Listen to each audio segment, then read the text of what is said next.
لو أنزلنا هذا القرآن على جبل لرأيته خاشعا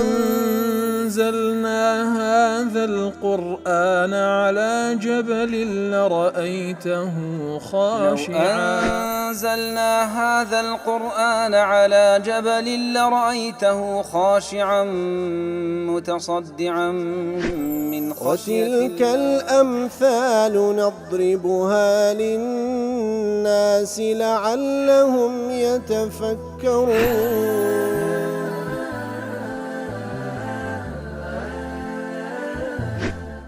الحمد لله والصلاة والسلام على رسول الله وعلى آله وصحبه ومن والاه. السلام عليكم ورحمة الله. برزان خوشحالم لواني 1072 بيمو خزمتان ومبس رزامندي رب العالمين وهي ودار أزيز سودي لور بقرن. أعوذ بالله من الشيطان الرجيم. ما كان للنبي والذين آمنوا أن يستغفروا للمشركين ولو كانوا أولي قربى من بعد ما تبين لهم أنهم أصحاب الجحيم. بلواتا رب العالمين دفرمي لبو پیغمبر صلى الله عليه وسلم وهروها لبو إيمان داران نهات يكوا داوای لێ خۆشبوون لبو مشركەکان بکەن ئەگەر چی خزمیشیان بن لدواي أويلويان بديار كود أوان ياراني جهنمن. لا تفسير رازي مناسبي أو لقل كان بيشوتر دفرمي كاتك ورب العالمين لا كان بيشوتر حتى وكو إيرا باسي لوكر كوا بيويستا تبرا لكافر منافق كان بكري أواني كوا دجاتي أو دين ذا كان بيويستا تبرا لبكري بهمو الشيويك لو تجدى رب العالمين دفرمي بيويستا تبرا لو كسانا بكري كوا لسر أو حالة دشمرن واتبا مردياتيش پێویستە تەبەڕان لێ بکرێت ئەگەر نزیکترین کەسی ئەو کەسەش بن. لێە مەبەستەکەش تێیدا دەڵێ ئەوەیەکەوە بە هەموو شێوەیەک ئەوانەی کەوا دژایەتی دینی ئەڵڵا تەعالا دەکەن لە کافر و منافقەکان پێویستە مخاتەعەیان بکرێت، پێویستە لێیان دابڕێ بە هەموو شێوەیەک بە هیچ هۆکارێک لە هۆکارەکان تەواسوڵت لەگەڵیان نەبی و لەگەڵیان نەگەیە یەکتر. سعيدي كري مسيب لبابي دجيرتوا رحمة خوان لي بدفرمي كاتك أبو طالب لسر مرق بو پیغمبر صلى الله عليه وسلم هاتلاي بيني أبو جهل عبد الله كري أبي أميي كري مغيرة للاي دانشتينا. پیغمبر صلى الله عليه وسلم بي دفرمي يا عم قل لا إله إلا الله كلمة أشهد لك بها عند الله. بي دفرمي أي مامي خوم بڵێ لا إله إلا الله أو كلمة أجر بيتو بيلي شاهديد لو دەدەم لای الله تعالى وەکو معلومەکەوە أبو طالب زۆر پاڵپشتی پێغەمبەر بوو صلى الله عليه وسلم لە داو بانگەواز کە بەڵام مسلمان نەبوو. ئیتر ئەو فرصەتی ئەخیرە و لەسەرە مەرگە پێغەمبەر صلى الله عليه وسلم دەفەرمی بڵێ لا إله إلا الله تاوەکو بتوانم شاهدید لۆ بدەم لای الله تعالى بەڵام لە مقابلدا أبو جهل وهروا عبد الله كري أبي أمية ديانقود يا أبا طالب أترغب عن ملة عبد المطلب. يا أبا طالب لتوي لديني بابد عبد المطلب لابدي يتر پیغمبر صلى الله عليه وسلم بردوام هولي لقلدا بردوام دوباري ذكر دوا حتى وكو أبو طالب لمقابل طبعا أبو جهل عبد الله كري أبي أمية هانيان دار ديني أبو عبد المطلب بابي منته لكو تايدا آخر ما تكلم به تسبو هو على ملة عبد المطلب. طلع قلتي أو واتخوي كوصف خوي ذكا لسر ديني عبد المطلب أو آمادنية بيت السر أو إسلامتي كوا پیغمبر صلى الله عليه وسلم بانجي ذكا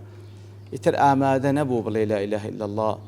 فقال رسول الله صلى الله عليه وسلم لو حالة تدابي صلى الله عليه وسلم فرموي أما والله لأستغفرن لك ما لم أنه عنك. والله لقل أوش حدا وايلي خوشبون اللو دكم مقر قد غب كريم وات الله تعالى نهم لبكا. اتروا أتداب زي ما كان للنبي والذين آمنوا يستغفروا للمشركين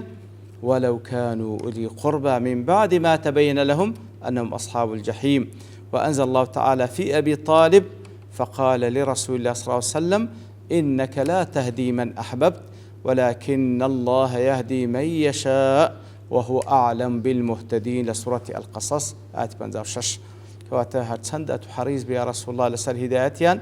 أو كسان كخوشيان دي بلام الله تعالى هداية كسان تكوا مشيئتي لسرو الله تعالى شارزات لكوا تشيشا استيوه هداية بدري كواتا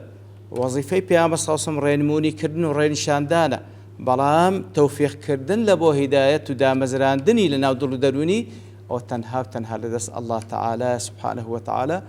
كواتا أو أبو طالبي كباهمو جياني بال بشتي بيغمبر صلى الله عليه وسلم آماد نبو إقرار بلا إله إلا الله بكاول سر كفر الشرك مرد خفنا من دا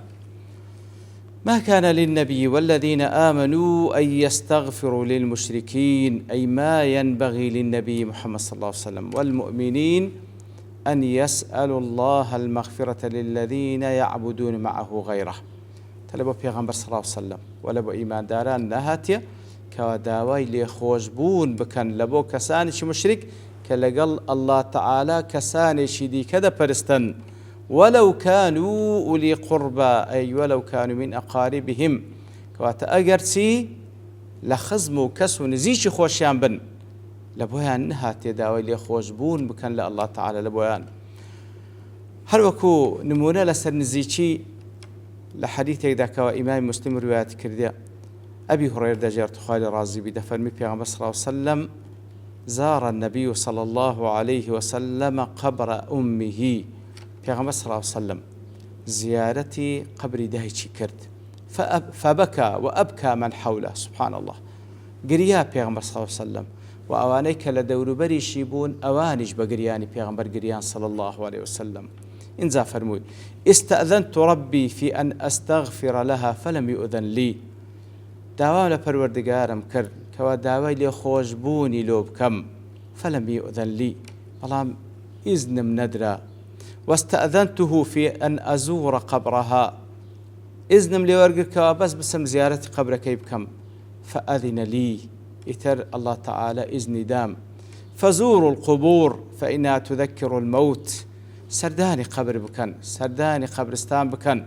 لەبەر ئەوەی مردنتان بەبیر دێنتەوە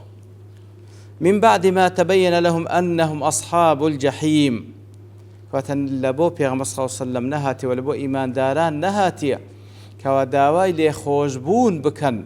لبو کەسانێکی مشرك أجر خزمیشیان بن لدواي أو لویان بديار كت كوانا ياران جهنم من بعد ما تبين للنبي صلى الله عليه وسلم للمؤمنين أن المشركين هم أهل النار الخالدون فيها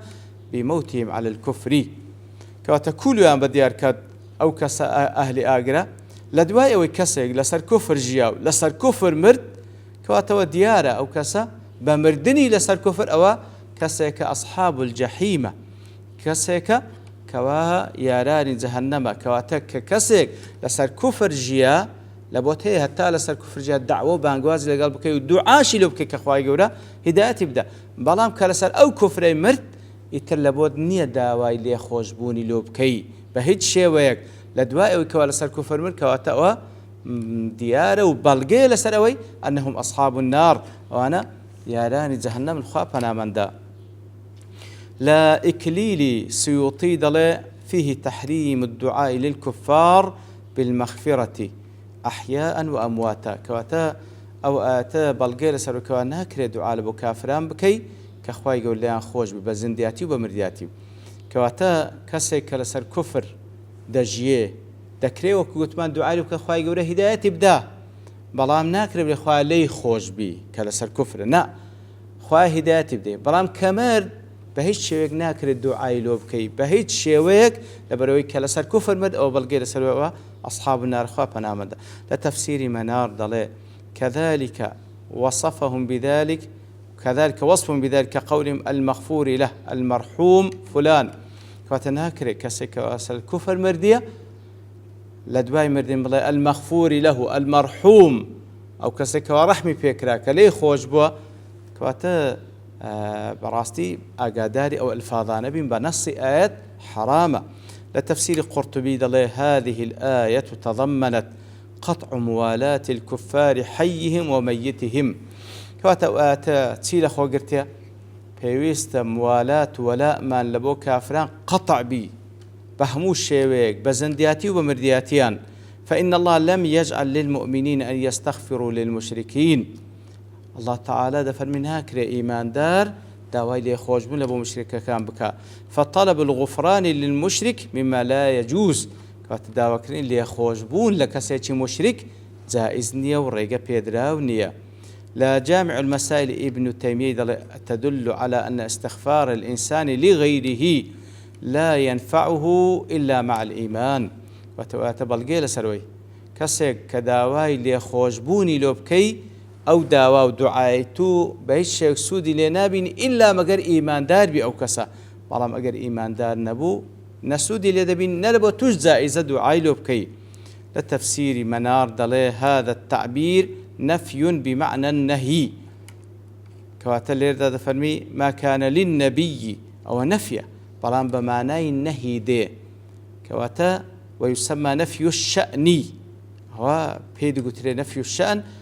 كواتا ما كان للنبي والذين آمنوا يستغفروا كواتا صيغي نفي بلان ما بستكتيا نهي لبويا نهت يشتواب كان وهو أبلغ في نفي الشيء نفسه لأن نفي المعلل بالسبب المقتضي له كواتا ليردا لويا وادا فرمي بو شيوي وبو أسلوب باس كرده لبروي نفي شي معللة وتعلش لقل باس كرايا لبرتسي لبويا نهاتيا داوا استغفار ابو مشرك كان لبروي أنا أصحاب النار إيك أصحاب النار بيا داوا لو خوجمون لو تسلو دكي كأخوين قوري برقار ديا كسانش مشرك بهموش شيويك نابي لجهنم درب سنو بحش ليان حرامه لا آتي دواتر دفرمي وما كان استغفار إبراهيم لأبيه إلا عن موعدة وعدها إياه أدي باشا استغفار إبراهيم لبو بابي كالسر شرك بو لسر شرك وكفر بو بوشي وش مرديا استغفار إبراهيم لبو بابي بتشويك بو دفرمي إلا عن موعدة وعدها إياه تنها لبر أو موعدة بكو إبراهيم وعدي ببابي دابو فلما تبين له أنه عدو لله فرمكاتك وألوي بديار كد أو بابي دجمني الله تعالى تبرأ إليك إن إبراهيم لأواه حليم بيقمان إبراهيم كسيشي أواه حليمة كسيشي زور دل نرمة كسيك لترسي الله تعالى زور أوف دكا ودترسي مناسبة وآت لقل آت كان بيشتروا كل تفسير رازي دلي أن المقصود أن لا يتوهم إنسان أنه تعالى منع النبي صلى الله عليه وسلم من بعض ما آذن لإبراهيم فيه كواتما بس ليردا كسقواتي نقا كالله تعالى بيغنبري إيما صلى الله عليه وسلم منع ذكا لشتك وإذني لبود إبراهيم بيدا نخير إبراهيم إشكال لبوي بديرك عليه الصلاة والسلام باب دجمني الله تعالى أو يشبه ماشي وتبرأي ليكر فقد بين تعالى أن هذا الحكم وهو إيجاب الانقطاع عن الكفار إحياء ومواتهم ليردا خواي قول بياني كر كوا أو حكمة وتدابران بهيج شويك ولا در نبرين لبو كافر كان بزندياتي ومردياتي غير مختص بدين النبي صلى الله عليه وسلم أو بابتش عقيدية تايبد نيبا دين بيغمبري خوما صلى الله عليه وسلم بو إسلامتي كوا بيغمبري صلى الله عليه وسلم بيروان كرا بل المبالغة في تقرير وجوب الانقطاع كانت مشروعة أيضا في دين إبراهيم عليه السلام كواتا أوشتي كوا لدين إيما داهاتي وكو عقيدة بهماشة ولدين إبراهيم شابو عليه الصلاة والسلام فتكون المبالغة في تقرير وجوب المقاطعة والمباينة من الكفار أقوى كواتكاتك وحقة مالو بيان دكا كوا لدين إبراهيم بهماشة خواهي قول سبحانه وتعالى بهماشة وعيني منعي إبراهيم عليه الصلاة والسلام وإيمان داراني كذا لو كاتش كساني كوا لسر كفر بمرن بهش شويق نابي دعاء لو كان لبرو دعاء كرنيش شوازك لا شوازكاني ولا كخواي قول قطع دكا بهم الشويق كسك لسر شرق مرد أو بهش شويق رجاي بندرة كوا كسك دعاء لو بكاو داوي لي خوشبوني لبوبكا ترى ديار تفسير واتجزانا زور بالتفصيل رونيان كرديتو الله من برتوابوني كاد دوستين ببشتوان رب العالمين لو اني داهتو دينا خزمت تفسيري وآتا. وصلى الله وسلم على نبينا محمد وعلى آله وصحبه أجمعين، وآخر دعوانا الحمد لله رب العالمين. لو أنزلنا هذا القرآن على جبل لرأيته خاشعا أنزلنا هذا القرآن على جبل لرأيته خاشعا أنزلنا هذا القرآن على جبل لرأيته خاشعا متصدعا من خشية الله. وتلك الأمثال نضربها للناس لعلهم يتفكرون.